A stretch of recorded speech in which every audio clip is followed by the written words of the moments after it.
Առաջին լրատվական շարունակում է աշխատանքը Արանի ուղիղ եթերում, բարի կեսօր եւ այսպես ձայների 102 կողմ 3 դեմ հարաբերակցությամբ խորհրդարանն առաջին ընթերցմամբ ընդունել է զինծառայողների սոցիալական աջակցությանը վերաբերող օրինագիծը։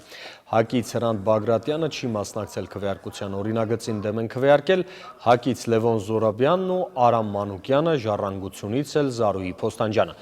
Խորհրդարանն այժմ սկսել է 2017-ի պետբյուջեի մասին օրենքի նախագծի քննարկումը, օրինագիծը ներկայացնում է ֆինանսների նախարարը։ Ադրբեջանի նախագահի շփման գծում արած հայտարարությունը ռազմատենչ ռեժիմի առկայությունն է, որի համար հարևանների հետ հավերժական պատերազմը իշխանությունը պահելու միջոց է։ Գոլս Արմենիի հետ հարցազրույցում մեր երկրի նախագահն արձագանքել է Իլհամ Ալիևի վերջին հայտարարությանը, թե ադրբեջանական բանակն ամենամարտունակն է եւ հաղթել է ապրիլյան պատերազմում։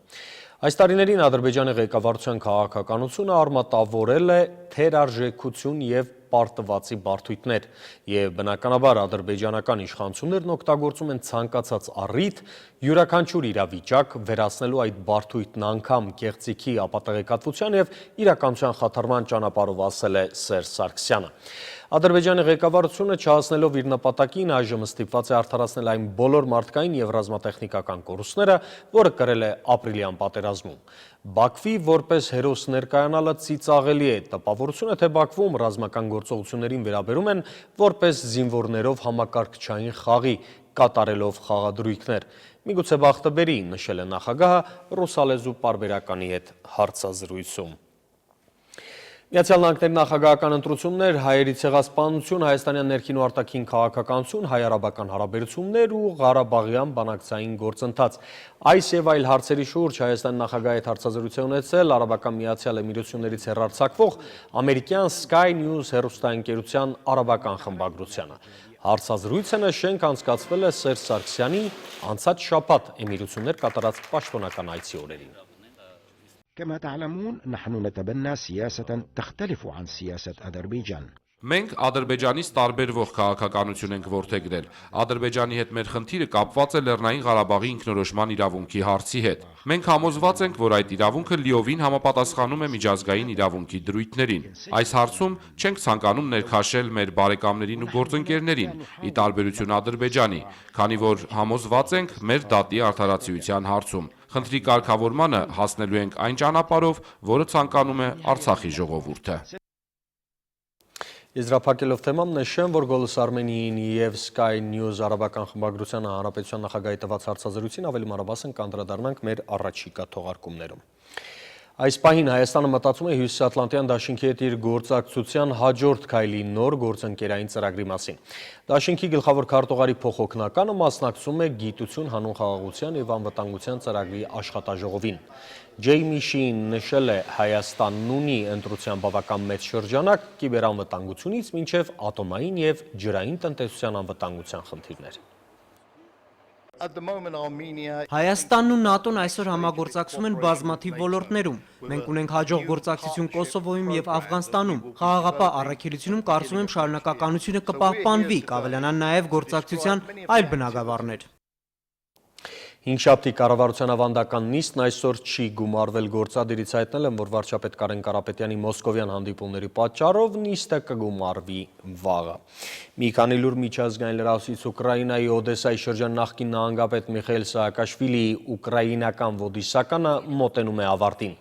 Նա հայտարարել է, որ նախագահ Պյոտր Պորոշենկոն մտադիր է դատարանի որոշմամբ իրեն զրկել Ուկրաինայի քաղաքացիությունից։ Մինչդեռ միջազգային իրավունքն ու ուկրաինական օրենսդրությունն արգելում են զրկել Ուկրաինայի քաղաքացիությունից, եթե տվյալ անձը այլ քաղաքացիություն չունի։ Հիշեցնեմ, Սահակաշվիլին զրկված է նաև Վրաստանի քաղաքացիությունից։ Russia Today-ի հայ լրագրող Գայանե Չիչակյանը հունից անել է Միացյալ Նահանգների պետքարտուղարության ներկայացուցչին։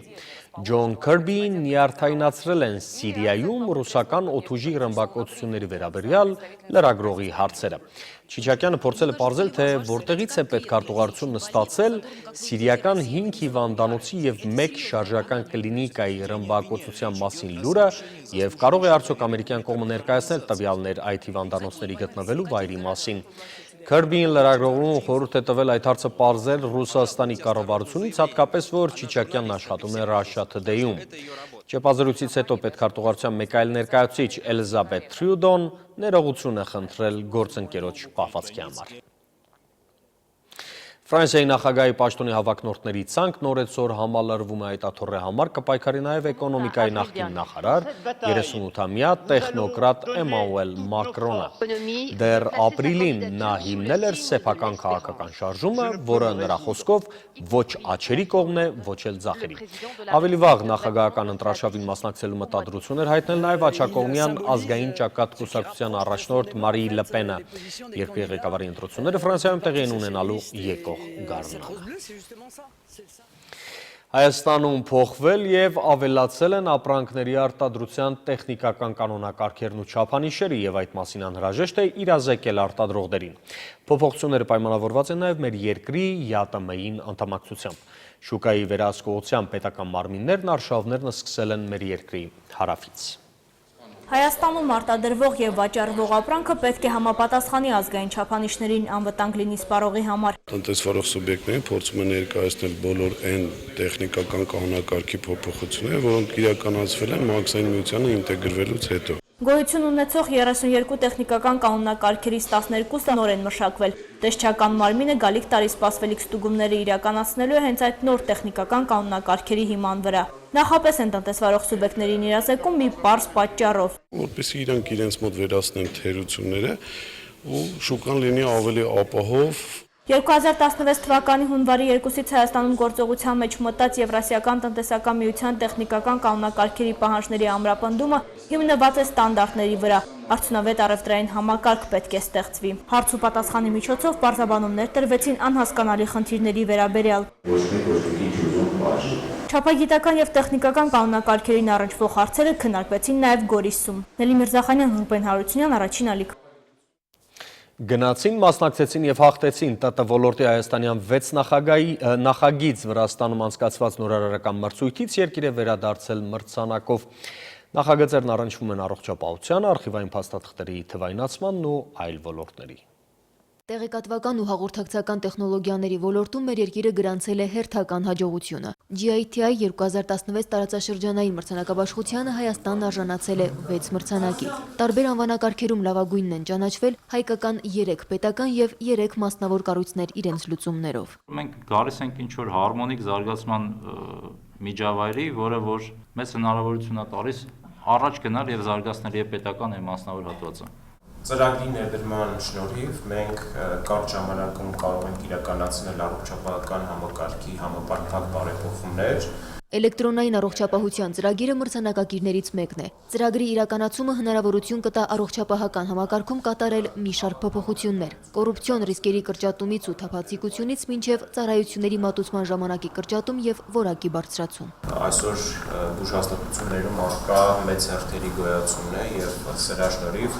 իրականացվի հոսքի օպտիմալ կառավարում։ Էկենգի մշակմամբ այս ծրագիրը տարածաշրջանում նախադեպը չունեցող մի հարթակ է, որը հնարավորություն կտա արխիվային փաստաթղթերը փոխարինել պարզ ու մատչելի էլեկտրոնային համակարգով։ Այնտեղ կարող են գրանցվել ինչպես լիցենզիա ունեցող բուժհիմնարկներն ու ոլորտի մասնագետները, այնպես էլ քաղաքացիները։ Ըստ էության համակարգում հասանելի կլինի տվյալ անձի բժշկական պատմությունը։ Առողջապահության նախարարության հետ իրականացվող այս ծրագիրը կյանքի կկոչվի եկող տարվա հունվարի 1-ից համակարգում հանգեցնելով նկատելի դրական փոփոխությունների։ Լիլիթ Մարտիրոսյան, Հակոբ Սարգսյան, Առաջին ալիք։